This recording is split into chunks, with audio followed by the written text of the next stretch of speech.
Hey, everybody. Welcome to the B2B Revenue Leadership Podcast. Hey, what we do on this podcast is talk about what B2B sales and marketing leaders, operators, and experts are doing today to really break through and grow their businesses at exponential levels.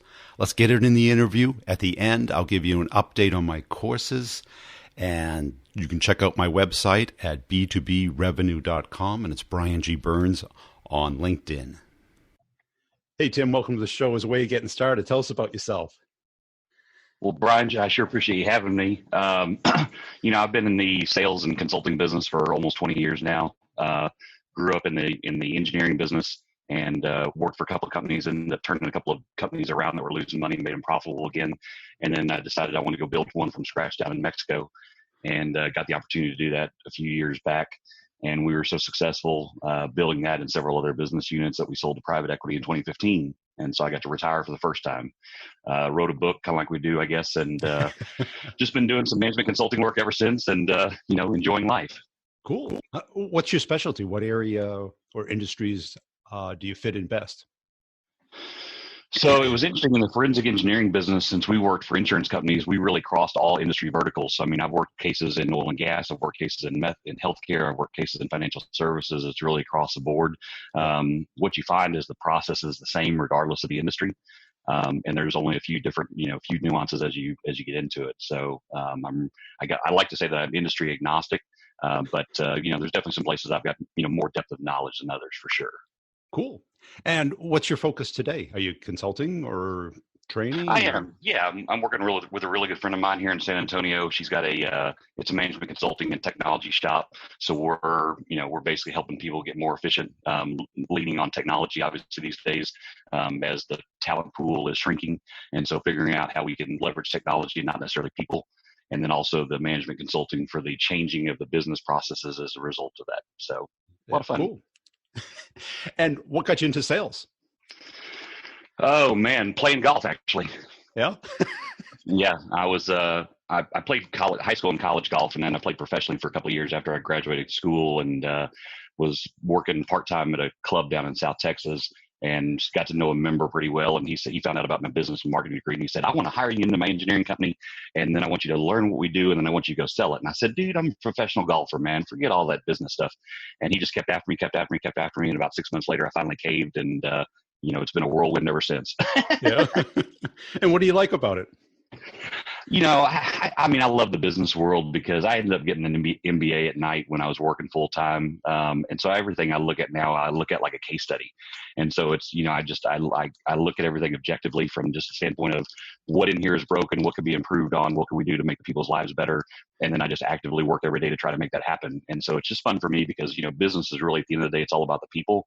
And I think what I've found in my life is that there are too many people that just exist, and they don't actually ever strive to achieve anything really special. And I think what it is incumbent upon us as leaders is to identify what's really cool and special about a person and build an environment where we can nurture and develop that talent to come out of it. My favorite story is I hired a guy out of Kerrville, Texas. It was a fire marshal. And I told him, I said, "I can make you a rock star in Latin America." And he didn't see it for himself at the time, but it took me about 3.5 years, and he's actually now my old CEO. So when I sold, I made him CEO of my Mexican company. And so take a guy that was making, $35,000 a year as a fire marshal in Kerrville, Texas, to now, being the CEO of a major international operation down in Mexico, making about $1.85. That changes his world forever.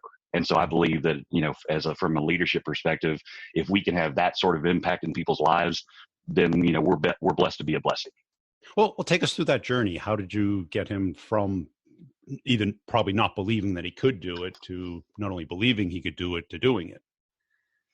So I think first and foremost, I always relate to the idea of developing employees to just like raising kids, right? So he was 2 at the time when we sold, and now he's 6. First, you just got to love on them like crazy. They have to know that they can trust you. They have to know that you have their best interest first at heart, and they have to see what you do every day in your actions that are designed to promote them and take them to where they also want to go. And so, my job was really just being the cheerleader early on. Hey guys, we've got this incredible opportunity in Latin America. It's untapped. It's ours for the taking. All we got to go is go do it. If you're willing to go with me, man, I will make it happen for us. And so it was never me saying, hey, you go get it done. It was me saying, hey guys, let's go. And I would fly down there with them. We'd go meet with prospects early on when we didn't have that much work yet. We'd beat the drum. We'd tell everybody, here's what we're doing. Here's how we're doing it. And we started to generate some interest. We did a lot of teaching and training early on because, technical knowledge is something that they need in Latin America, but they don't have.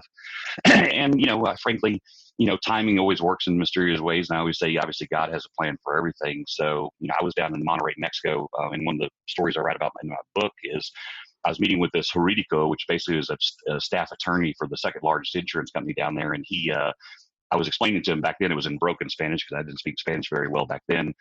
I was explaining to him what we do. And he said, so you do forensics, huh? And I said, yes, sir. He said, hold on a minute. He comes back out with his file and he shows me these pictures of this dead lady. And he says, so here's the story. So we had this guy that divorced his wife, married his secretary, bought a $2.5 million life insurance policy on her. 10 days later, she slips, falls, and dies in the bathroom. We're the insurance company, and of course, we're suspicious. But the medical examiner's report says the cause of death is undetermined. So right now, we're on the hook for the $2.5 million. Can you help? And I said, it's really funny. I said, that's normally not exactly what we do. I said, but I just happened to hire a guy that's a Puerto Rican biomechanical engineer out of Tulane University in Louisiana. And he speaks Spanish because he's from Puerto Rico. And I think we could probably help you out on this thing. So we fly down to Monterrey. We measure the bathroom. We build a 3D model. We start analyzing all the marks on her body and putting them in, where he beat her in the bathroom. And so fast forward, we testify in Mexican court that he killed his wife. The judge rules in our favor, which means the insurance companies don't have to pay the policy. The governor of Nuevo Leon, which is a state around Monterrey, reopened the criminal investigation and the guy took him to jail. So this made all the newspapers in Mexico, and we became almost celebrities overnight in the insurance community because the insurance companies never win those kind of cases down there. And so when I went to Mexico City a few months later, they're like, oh, you're that guy. And so it just started this whirlwind for us. I was down there it was June of 2005, and October, Hurricane Wilma hits Cancun.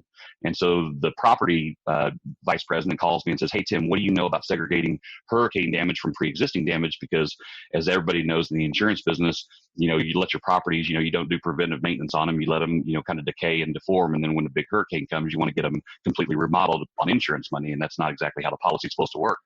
And so he said, well, what do you know about separating out these two types of damage? I said, well, I know a lot about it.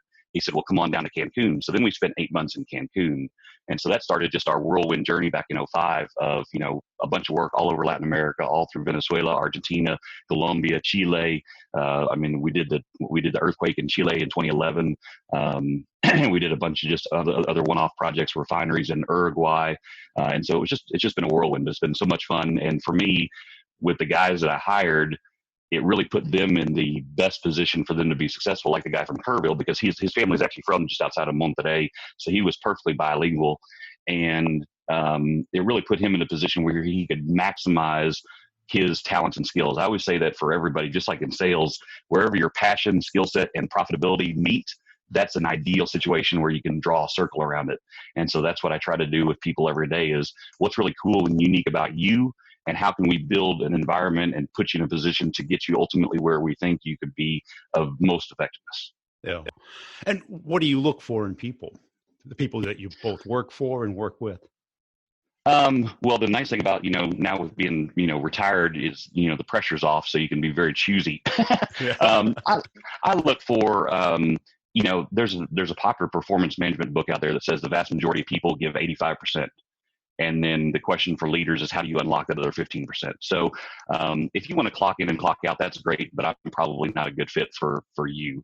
I like people that are high potentials. I like people that are wanting to do something more than they are doing today, that are willing to stretch, and they're willing to be adventurous, frankly. Like I said, I had those guys that went down to Latin America. That was my core team to build that company down there. We were literally going into the unknown. You hear all the stories about kidnappings and how dangerous it is down there. And here I am, a 6'2" white guy that speaks Spanish, going into, a lot of these places. So everybody always asks, well, weren't you scared? It's like, well, no, it was more for me. It was an adventure. I had a bunch of life insurance on me, and I had a $5 million kidnapping ransom policy. So I really didn't have to worry about anything. But it was like, go down there and get it done. So I look for people that are adventurous in their soul, and that want to achieve something that they haven't already gotten. Yeah. And when you're selling to clients, what's your approach? Well, it's funny. So I've taken probably 6 or 7 of those sales training, curriculums over the course of the years, the Challenger sale and spin selling and, Barry Ryan selling through curiosity and, Miller Hyman method and all that kind of stuff. And at the end of the day, I believe that it's first and foremost, the biggest challenge in sales is to have an honest conversation, because at first they're going to want to lie to you. So you have to develop enough credibility where they're like, okay, Tim, you obviously know enough about our world that I can tell you what's really going on here. So once you get to the truth of the matter, you find that there's opportunity that exists every day. The biggest challenge I think I see with salespeople is they don't have enough credibility to come to the table and have that real conversation. And so it's essentially it's a shotgun approach to sales where they're just playing the numbers game. Well, if I talk to 100 people, I'll get 2 or 3 sales out of it. For me, it's no, I look at, if I've got 5 or 10 prospects, there's probably 90 or, 4 out of 5 that need something that I can do for them. Yeah. And so it's just a total rethinking of how the sales engagement really should work. But that's just the way that I believe.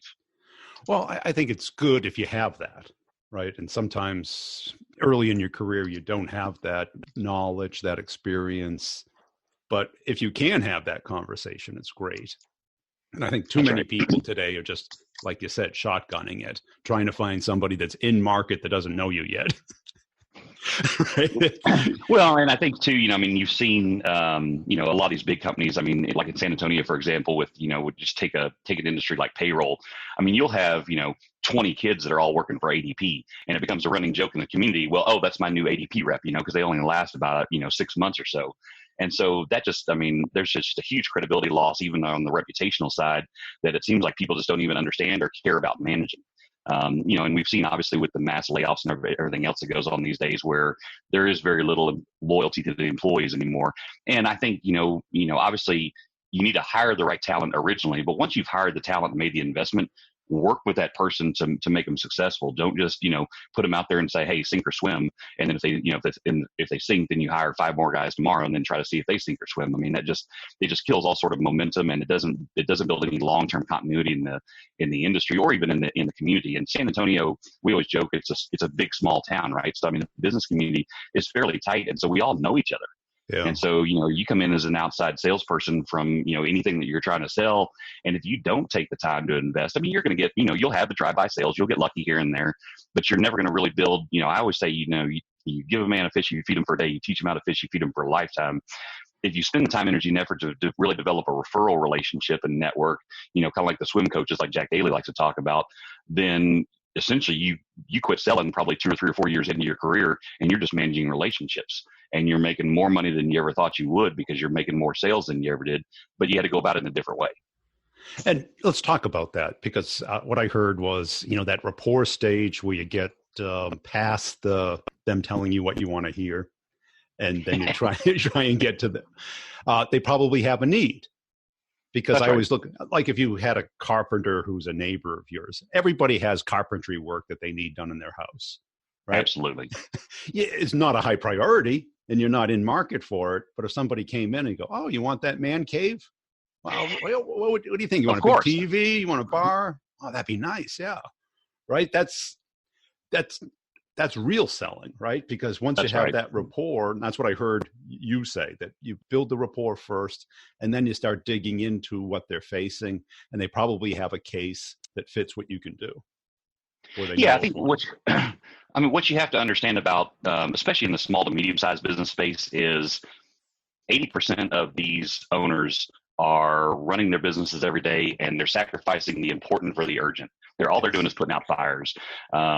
They don't do an annual strategic plan. They don't have an operating budget. They don't do forecasting. They don't do a 12-week cash flow forecast, and they're operating by the seat of their pants. They don't have any key performance indicators that they really look at to measure the health of their business on a daily, weekly, monthly basis.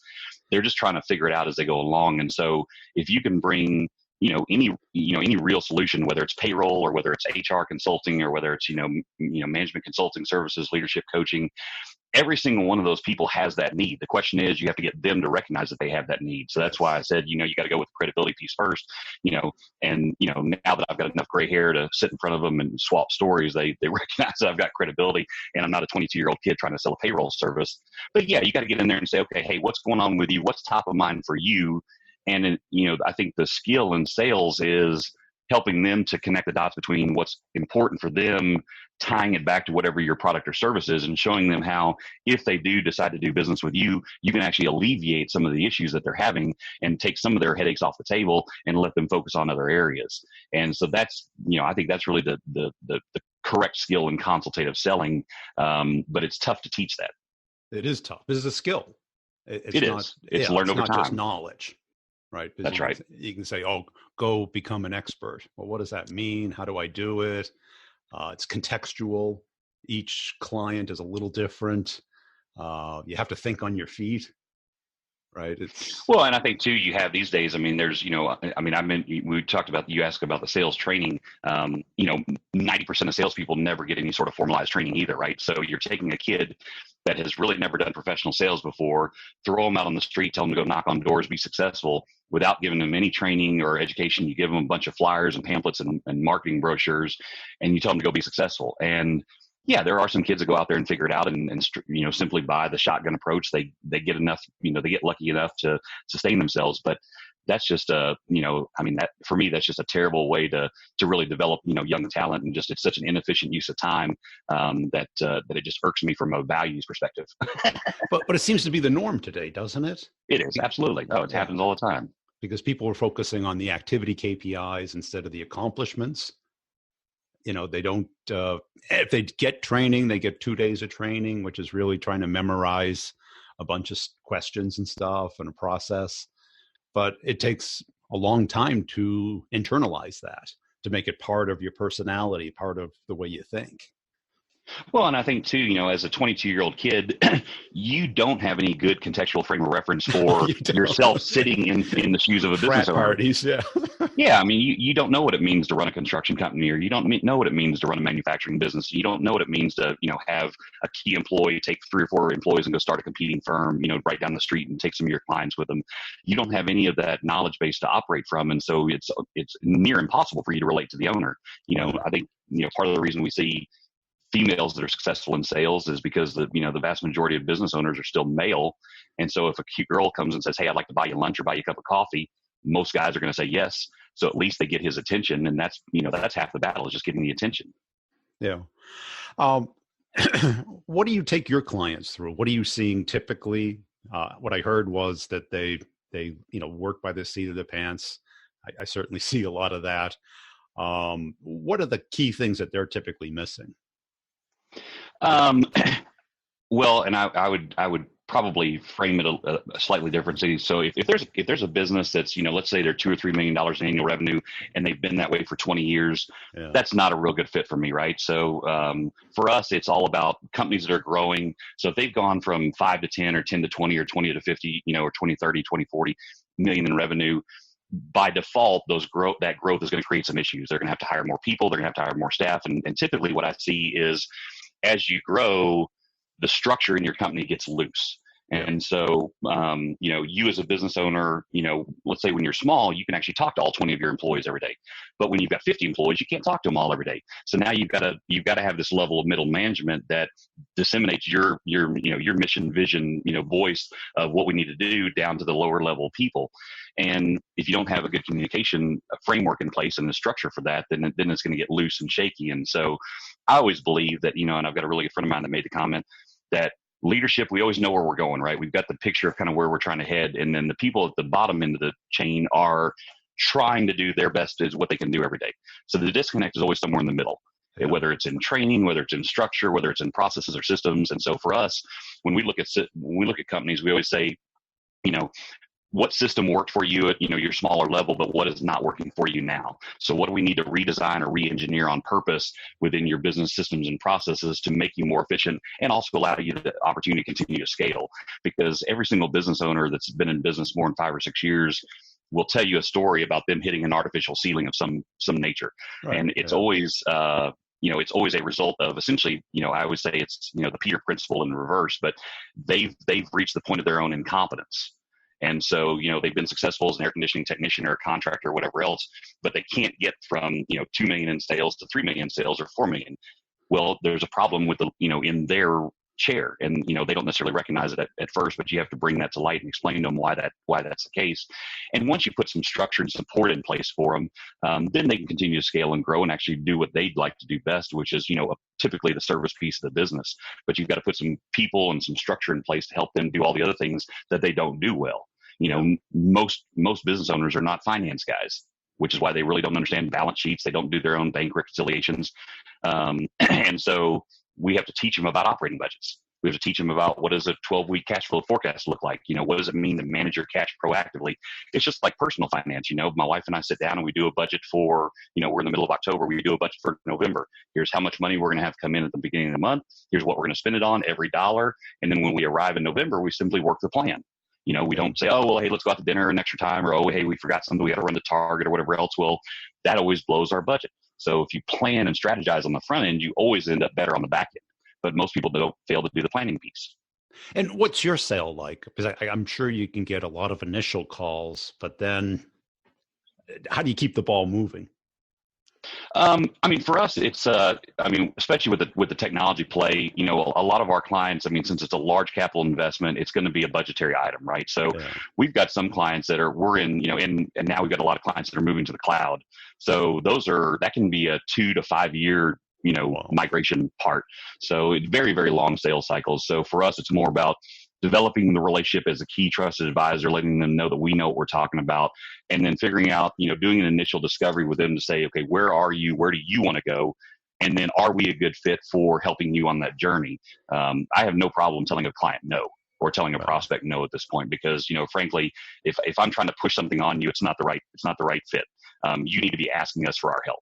And so we simply educate early on, and then we provide, we check in on different milestones or key indicators, and say at some point it'll make sense for us to do X, Y, Z. And so I just, say really 90% of the work that we do early on is planning and helping them to figure out where they are, where they want to go, and at what point certain things will be important.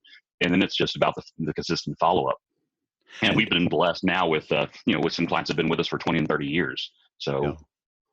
And do you ever find that it gets stalled? I'm sure it does at certain stages where. Oh, yeah.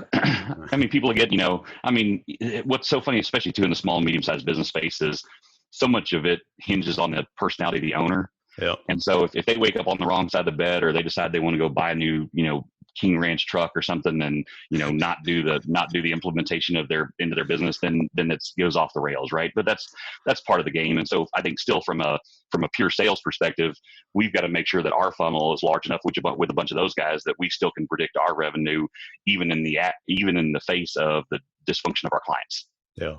And what was the motivation to write the book? I had actually one of my employees passed away from cancer. Oh. And he was one of my cornerstone guys that we built the Latin America business around, and he passed away from cancer in 2017. And so I want to do something to honor his memory. There's a conference I speak at every year in Houston, and so I wrote the book in time to publish it for that conference, and then we distributed it. And his daughter was very, very grateful and happy that I honored his memory in that way. But I probably had 50 or 60% of it written in different articles I'd written over the years.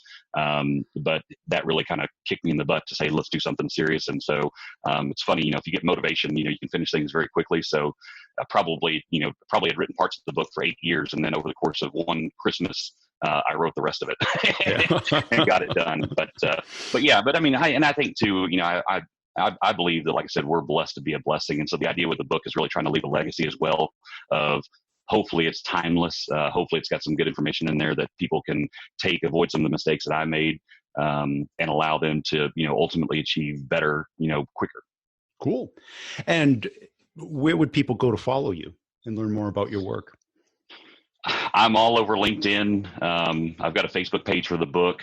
And obviously, people can always reach out and call or send an email. We do a lot of, I live in San Antonio, Texas, and I don't travel much. So you're not going to get me to come to New York or London anymore. At least not for a while my son is little. But But yeah, if you're ever in South Texas neck of the woods, feel free to come by and have a cup of coffee. Hey, I hope you enjoyed that interview. Hey, I want to make sure you're checking out b2brevenue.com. That is where you can get a free copy of an ebook that I did. It's a real ebook. It's not a fluff book. It shows and talks about how companies make buying decisions and how you can influence that from both a marketing and a sales standpoint, how to find all the people that are in the decision path and what they need to see, know, and touch and feel before they make a product selection. If your team needs some coaching, some help, some training, some systems, some processes that do work today, because we know what doesn't work, or what doesn't work, I'll show you what does work and how to connect and get into pretty much any account.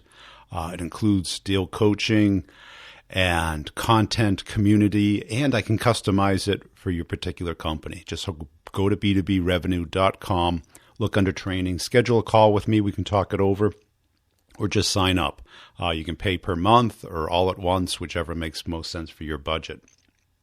Also, I put out videos pretty much daily on LinkedIn and on YouTube. On LinkedIn, it's Brian G. Burns, and on YouTube, it's Brian Burns Sales. Just search for that if you like to consume some video content. And if you see me on LinkedIn, please put a comment and a share and a like on some of the videos. I really appreciate it. I've got a company page for each podcast. This one, the B2B Revenue Leadership Podcast, where I put both content and humor videos out daily. And tell a friend about the podcast. Really appreciate you listening. Check out the show notes for all the partners and the connections you can make there, the coupon codes for the products to evaluate them, see if they're a right match for you. And we'll see you next time.